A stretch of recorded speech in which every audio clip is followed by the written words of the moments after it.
Welcome back, everybody. This is the part 2 of our Hadozee D&D character drawing. For those of you who are just watching this for the first time, there is a part 1 where I do the inking and the flatting process, which is the end result of what you see here in the beginning of this video. We're now going to use the principles of flatting to now color each section and do more added definition and shading and all of the painterly stuff that people usually think about when they think of coloring at this stage. Now, as I said in the previous video, I don't consider coloring my strong suit yet. It's an area that I just haven't explored a lot of compared to inking.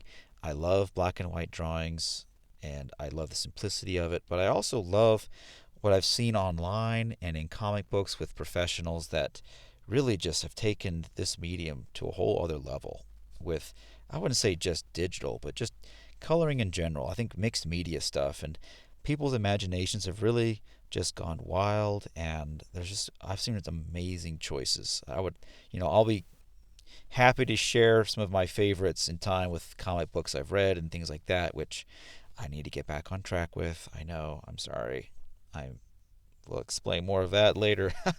But as you could tell, I'm using more of the brush tool this time, where I've selected I think it's like a soft watercolor, and I'm just kind of playing around. I've selected the skin, and I'm just only coloring the skin right now. I have found through the hard way that if you don't separate your colors very distinctly in this stage, things can kind of just meddle and mush together sooner than you might be ready for it, right? Now, once again, this is one of many different techniques. Whatever I share with you is not the ironclad, you have to do it this way kind of rule.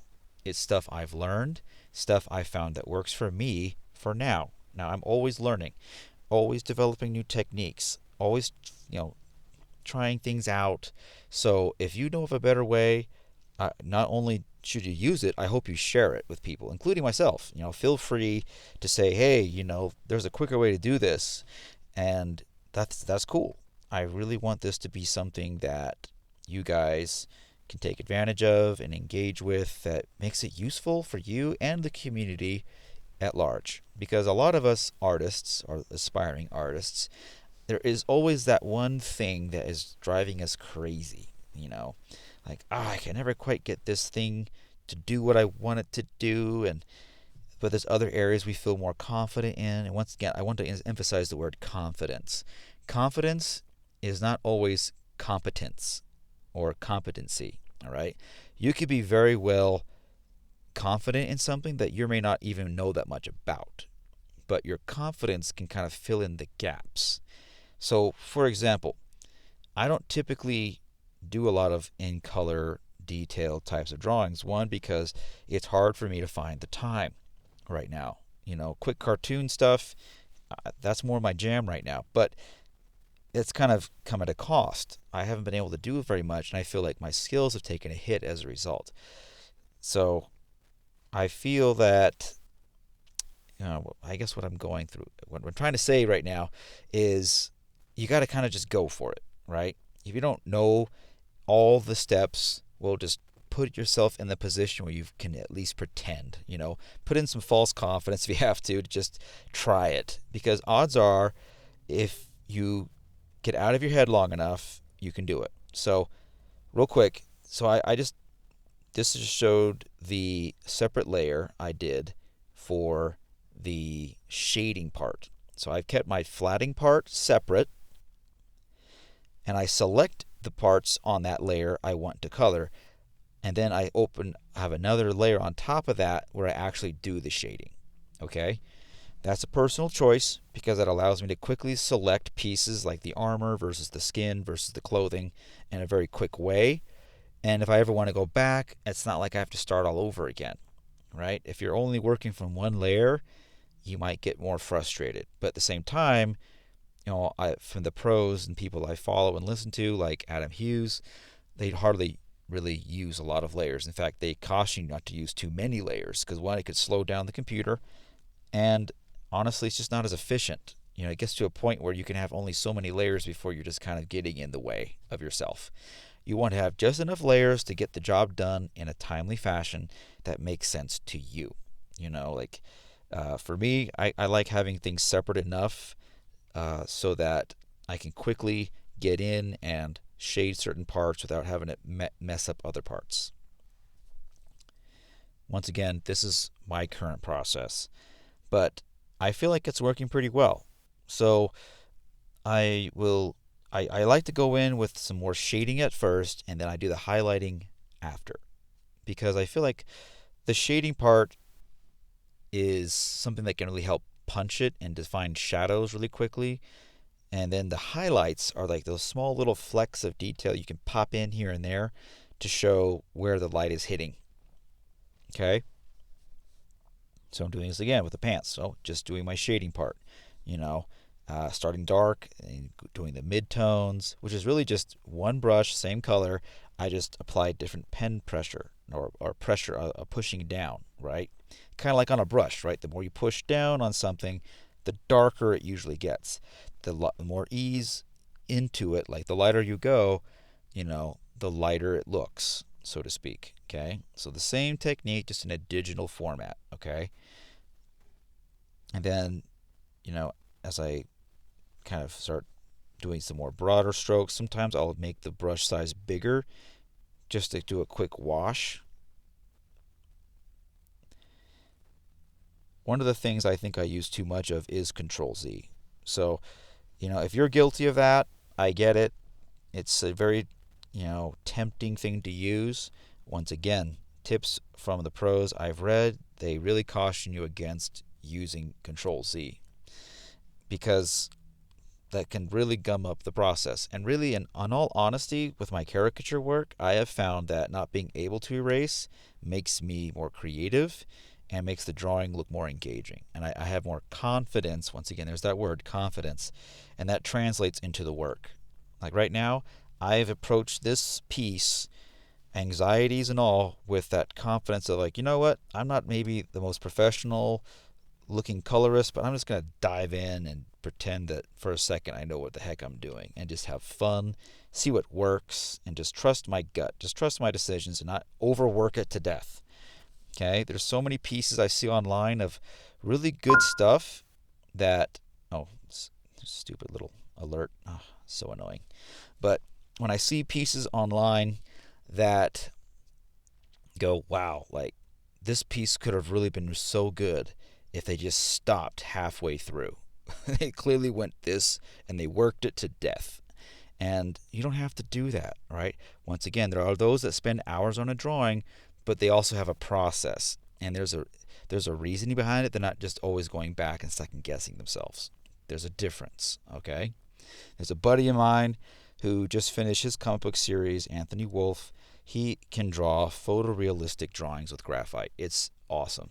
He is so much more disciplined and patient than I am. But there's a reason behind it. There's a reason why it takes so long, and there's an effect he's going for that you can't really achieve, the quick sketchy way that I like. Okay?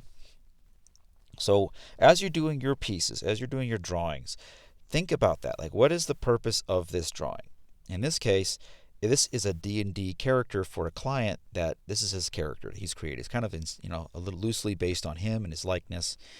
And so I want to be very clear on what he's wearing, on what, see, I'm looking at some of the notes as well, referencing the notes he sent. And I really want to make sure I convey very quickly the story within this design. He's kind of got this pirate vibe. He's with his pants. He's a musician. He's a little whimsical. Look at the smirk on his face. He's got these amazing flaps for wings that help him be airborne. Like, whoa, that's cool. I want to showcase that. So all of these things you can convey with even just a few lines, like the hair on his chest, for example, which I have intentionally not colored in. I don't want him to be necessarily full Hobbit Harry everywhere. I want there to be some separation and some different levels. And once again, that's a design choice. Look for opportunities to layer out your design. allowing some pieces to be more detailed than others. Another favorite artist of mine, John Singer Sargent. He was a master at helping you focus in on the most relevant details of his paintings, where it was more in truth how the eye, human eye, works. When we focus on something, we can see the detail, but our peripheral starts to fuzz things out, right? That's what Sargent would do. He knew what parts of the face or the painting he wanted you to look at and really study. Whereas the other stuff was not as important, but it was more about an organic and flowing, almost nebulous type of interpretation. You know, it was not what you might call a photograph. It was more like how the natural eye sees the world. Now, in this case, obviously, I have details everywhere, but I want certain things to be punched more than others. And at other areas, I don't have to add in every single detail. For example, the hair on his chest versus, the type of emblem on his harness, the details of his pipe, for example, the embroidery on it. And there's certain things I want to punch because I want the viewer to take note of certain things. So here's my base layer, okay, from before. Then I showed the other layers really quickly. Sorry, guys. So basically, I was just selecting that base layer so that I could then create another layer on top that allows me then to fill it in with the dark color and then play with the opacity, So this allows you to kind of bring down that intensity of the colors, kind of mute the colors a little bit all in one go, or add a tint of color to it. This could also help brighten it up, add a little more, a color scheme. Like, is it a cool color scheme like reds and oranges, or is it a cool color scheme with blues and greens, purples? It kind of depends on what type of mood you're trying to create, okay? So, yeah, just playing with that opacity. And then from there, I could actually take this, my eraser, and then I take away parts of that layer to showcase and highlight what would appear to be highlighting is really just that layer from below, okay? I'm not actually adding a lighter color. This is just a quick trick of subtraction, a subtractive method from now taking away that uppermost layer I just made to then showcase parts I want to show more bright. Okay? Yeah, it's looking pretty good. So once again, I don't consider myself much of a colorist, but I'm liking where this is going. It feels cohesive, organic. It looks like it's accomplishing what I want it to do, which is telling a story. He could very well be inside of a scene right now, and he's about to hop off a ship and make his escape while, fluting a tune or something. I love it. So here's our finished work. I'm really happy with it. I hope you guys enjoyed it. Please like and subscribe and share with your friends. Thanks, guys. We'll see you next time.